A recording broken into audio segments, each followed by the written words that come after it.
Hi hello ನಮಸ್ಕಾರ. ನೀವು ನೋಡ್ತಾ ಇದ್ದೀರಿ ಕರುನಾಡ ಟೈಮ್ಸ್ ಡಿಜಿಟಲ್ ಮೀಡಿಯಾ. ಕರುನಾಡ ರೌಂಡ್ಸ್ಗೆ ಸ್ವಾಗತ. ನಾನು ನಿಮ್ಮ ಗೋರಾ ಶ್ರೀನಿವಾಸ್. ಕೆಲಸದ ಆಮಿಷ ತೋರಿ ಆಕೆಯ ಮೈ ಮೇಲಿದ್ದ ಚಿನ್ನವನ್ನು ದೋಚಿ ದುಷ್ಕರ್ಮಿಯೊಬ್ಬ ಬಾವಿಗೆ ತಳ್ಳಿದ ಘಟನೆ ಹೈದರಾಬಾದಿನಲ್ಲಿ ನಡೆದಿದೆ. ಜೈಲು ಹಕ್ಕಿಗಳು ಅಂದರೆ ಅವರು ಅಪರಾಧಿಗಳು ಎಂದರ್ಥ. ಜೈಲು ಹಕ್ಕಿಗಳ ಧ್ವನಿಯಲ್ಲಿ ಸ್ವಚ್ಛತೆಯ ಕ್ರಾಂತಿ ಮೂಡಿಸುತ್ತಿದ್ದಾರೆ ಶಿವಮೊಗ್ಗ ಕಾರಾಗೃಹದ ಅಧಿಕಾರಿಗಳು. ಇದು ದೇಶಕ್ಕೆ ಮಾದರಿಯಾದ ಹೊಸ ಪ್ರಯೋಗ. ಶಿಕ್ಷೆಯಿಂದ ಸಮಾಜದ ಸೇವೆಯತ್ತ.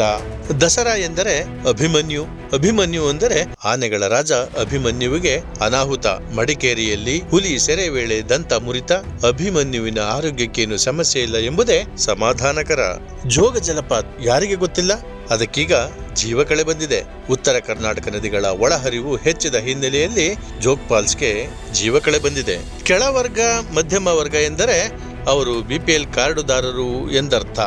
ಹಾಗಾಗಿಯೇ ಸರ್ಕಾರ ರದ್ದಾದ BPL ಕಾರ್ಡ್ಗಳಿಗೆ ಮರುಜೀವ ನೀಡಲು ರಾಜ್ಯ ಸರ್ಕಾರ ಅವಕಾಶ ಮಾಡಿಕೊಟ್ಟಿದೆ. ಗಂಡ ಹೆಂಡತಿ ಜಗಳ ಉಂಡು ಮಲಗುವ ಎಂಬುದು ಗಾದೆ.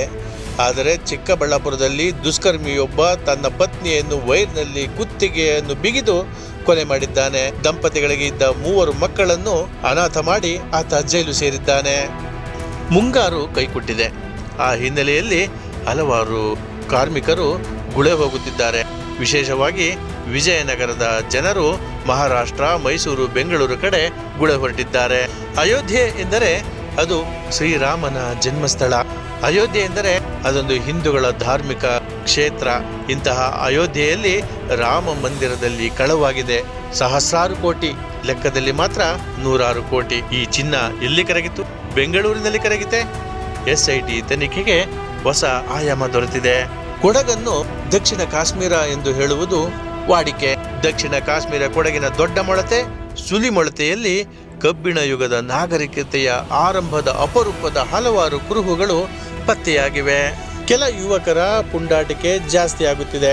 ಅದೇ ರೀತಿಯಲ್ಲಿ ಚಿತ್ರದುರ್ಗದ ಹರಳೆಯ ಮಠದ ಸ್ವಾಮೀಜಿಯವರ ಎದೆಗೆ ಹೊದ್ದು ಹಲ್ಲೆ ಮಾಡಿದ ಯುವಕನೊಬ್ಬನನ್ನು ಪೊಲೀಸರು ದಸ್ತಗಿರಿ ಮಾಡಿದ್ದರು. ಆತ ಪೊಲೀಸ್ ಠಾಣೆಯೊಳಗೂ ಸಹ ದೌರ್ಜನ್ಯ ಎಸಗಿದ್ದಾನೆ. ಮಾನಹಾನಿ, ಪ್ರಾಣಹಾನಿ ಅಂದರೆ ಅಯ್ಯೋ ಎನ್ನುವವರೇ ಹೆಚ್ಚು. ಅದೇ ರೀತಿಯಲ್ಲಿ ಹಲವಾರು ಪ್ರತಿಭಟನೆಗಳು ದುಡ್ಡಿಗಾಗಿಯೂ ಮಣಿದು ಬಿಡುತ್ತವೆ. ಆ ಹಿನ್ನೆಲೆಯಲ್ಲಿ SIR ಕರ್ತವ್ಯ ನಿರ್ವಹಿಸಲು ತೆರಳುತ್ತಿದ್ದ ವೇಳೆ ಸಂಭವಿಸಿದ ರಸ್ತೆ ಅಪಘಾತದಲ್ಲಿ ಮೃತಪಟ್ಟ ತುಮಕೂರು VAO ಭುವನ ರವರ ಕುಟುಂಬಕ್ಕೆ 1 ಕೋಟಿ ರೂಪಾಯಿ ವಿಮೆ. ಒಬ್ಬರಿಗೆ ಸರ್ಕಾರಿ ಉದ್ಯೋಗ. DCM ಪರಮೇಶ್ವರ್ ಭರವಸೆ ನೀಡಿದ ಬೆನ್ನಲ್ಲೇ ಪ್ರತಿಭಟಿಸುತ್ತಿದ್ದವರೆಲ್ಲ ಪ್ರತಿಭಟನೆಯನ್ನು ವಾಪಸ್ ತೆಗೆದುಕೊಂಡಿರುವ ಘಟನೆ ಜರುಗಿದೆ. ಕೌಟುಂಬಿಕ ಕಲಹ ಎನ್ನುವುದು ಯಾರನ್ನು ಬಿಟ್ಟಿದ್ದಲ್ಲ. ಯಾವುದಾದರೂ ಒಂದು ಗಳಿಗೆ ಒಂದಲ್ಲ ಒಂದು ರೀತಿಯಲ್ಲಿ ಕುಟುಂಬದಲ್ಲಿ ಈ ಜಗಳಗಳು ನಡೆಯುತ್ತಲೇ ಇರುತ್ತವೆ. ಆ ಹಿನ್ನೆಲೆಯಲ್ಲಿ ಮಹಿಳೆಯೊಬ್ಬಳು ಮನನೊಂದು 4 ವರ್ಷದ ಮಗುವಿನೊಂದಿಗೆ ಕಟ್ಟಡದ ಮೇಲೇರಿ ಆತ್ಮಹತ್ಯೆಗೆ ಯತ್ನಿಸಿದ್ದಾಳೆ. 2 ಗಂಟೆಗಳ ಸತತ ಕಾರ್ಯಾಚರಣೆಯಲ್ಲಿ ಆ ಮಹಿಳೆ ಮತ್ತು ಮಗುವನ್ನು ಬೆಂಗಳೂರಿನ ಪೊಲೀಸರು ರಕ್ಷಿಸಿದ್ದಾರೆ.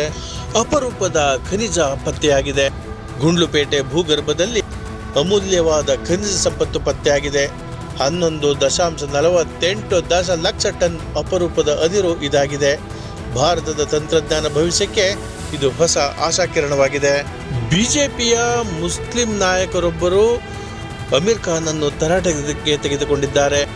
ಹಿಂದೂ ಮಹಿಳೆಯರನ್ನೇ ಮದುವೆಯಾಗುತ್ತಾರೆ, ಆದರೆ ಮತಾಂತರ ಮಾಡುವುದಿಲ್ಲ. ಯಾಕೆ? ಅಮೀರ್ ಖಾನ್ ವಿರುದ್ಧ BJP ನಾಯಕಿ ನಾಜಿಯಾ ಇಲಾಹಿ ಖಾನ್ ವಾಗ್ದಾಳಿ ನಡೆಸಿದ್ದಾರೆ.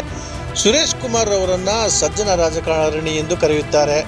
ಆದರೆ ಕೈ ಕಾರ್ಯಕರ್ತರು ಅವರನ್ನು ಮುತ್ತಿಗೆ ಹಾಕಿದ್ದಾರೆ. ಯಾಕೆ ಗೊತ್ತಾ? ಸುರೇಶ್ ಕುಮಾರ್ ವಿರುದ್ಧ 300 ಕೋಟಿ ರೂಪಾಯಿ ಟೆಂಡರ್ ಗೋಲ್ಮಾಲ್ ಆರೋಪ ಹೊರಿಸಿ ಕೈ ಕಾರ್ಯಕರ್ತರು ಶಾಸಕರ ಮುತ್ತಿಗೆಗೆ ಯತ್ನ ನಡೆಸಿದ್ದಾರೆ. ಮುಡ ನಿಮಗೆ ಗೊತ್ತಲ್ಲ, CM ಆಗಿದ್ದಂಥ ಸಂದರ್ಭದಲ್ಲಿ ಸಿದ್ದರಾಮಯ್ಯರವರಿಗೆ ಅಂಟಿಕೊಂಡಂತಹ ಕೊಳೆ ಇದು ಮತ್ತೊಮ್ಮೆ ಜೀವ ಪಡೆದಿದೆ. ಮುಡ ಪ್ರಕರಣ ಮತ್ತೆ ಜೀವಂತವಾಗಿದ್ದು ಚರ್ಚೆಯಲ್ಲಿದೆ. ಯತೀಂದ್ರ ಸಿದ್ದರಾಮಯ್ಯರವರ ಖಾತೆ ಬದಲಾಯಿಸಲು CM DK ಶಿವಕುಮಾರ್ ಅವರಿಗೆ ಹಲವಾರು ಮಂದಿ ಮನವಿ ಪತ್ರ ಸಲ್ಲಿಸಿದ್ದಾರೆ. ಹಲವಾರು ಬಾರಿ ವದಂತಿಗಳೇ ಹೆಚ್ಚಾಗಿ ಹಬ್ಬಿಬಿಡುತ್ತದೆ. ಕೆಲವೊಮ್ಮೆ ಊಹಾಪೋಹಗಳೇ ರೆಕ್ಕೆ ಪುಕ್ಕಗಳನ್ನು ಕಟ್ಟಿಕೊಂಡು ಹಾರಾಡುತ್ತವೆ. ಅದೇ ರೀತಿಯಲ್ಲಿ ಬಾಲಕಿ 12 ವರ್ಷದ ಬಾಲಕಿಯನ್ನು ಅತ್ಯಾಚಾರ ಮಾಡಿ ಕೊಲೆ ಮಾಡಿದ್ದಾರೆ. ಕೊಲೆಯ ನಂತರ ಬಾಲಕಿಯ ಶವ ಪತ್ತೆಯಾಗಿದೆ. ಈ ಹಿನ್ನೆಲೆಯಲ್ಲಿ ಸ್ಥಳೀಯರು ಶಂಕಿತ ವ್ಯಕ್ತಿಯೊಬ್ಬನನ್ನು ಥಳಿಸಿ ಕೊಂದಿದ್ದಾರೆ. ಸ್ಥಳದಲ್ಲಿ ಉದ್ವಿಗ್ನ ಪರಿಸ್ಥಿತಿ ನಿರ್ಮಾಣವಾಗಿದೆ. ಸ್ವತಂತ್ರ ಎಂದು ಬಡಿದಾಡಿಕೊಳ್ಳುತ್ತೇವೆ. ಕೆಲವು ಕಡೆ ಈ ಸ್ವತಂತ್ರವೇ ಸ್ವೇಚ್ಛಾಚಾರಿಯಾಗಿದೆ. ನಮ್ಮ ದೇಶದಲ್ಲಿ ಸ್ವತಂತ್ರ ಇಲ್ಲ ಎನ್ನುವವರು ಇದನ್ನು ನೋಡಲೇಬೇಕು. ನವ ಅವಿವಾಹಿತ ಯುವ ಜೋಡಿಯೊಂದು ಟಿಕ್ ಟಾಕ್ ಲೈವ್ನಲ್ಲಿ ಚುಂಬಿಸಿಕೊಂಡಿದ್ದಾರೆ. ಒಬ್ಬರೊಬ್ಬರು ಚುಂಬಿಸಿಕೊಂಡಿದ್ದನ್ನು ನೋಡಿದ ಸ್ಥಳೀಯರು ಅಲ್ಲಿನ ನ್ಯಾಯ ವ್ಯವಸ್ಥೆಯ ಸಂದರ್ಭದಲ್ಲಿ ಆ ಜೋಡಿಗೆ 21 ಚಡಿಯೇಟು, 4 ತಿಂಗಳು ಕಠಿಣ ಜೈಲು ಶಿಕ್ಷೆಯನ್ನು ಸ್ಥಳೀಯ ಆಡಳಿತ ಘೋಷಿಸಿದೆ. ಕರುನಾಡು ಟೈಮ್ಸ್ ಚಾನೆಲ್ನಲ್ಲಿ ಸುದ್ದಿ ಮತ್ತು ಜಾಹೀರಾತು ನೀಡಲು ಈ ನಂಬರ್ಗೆ ಕರೆ ಮಾಡಿ.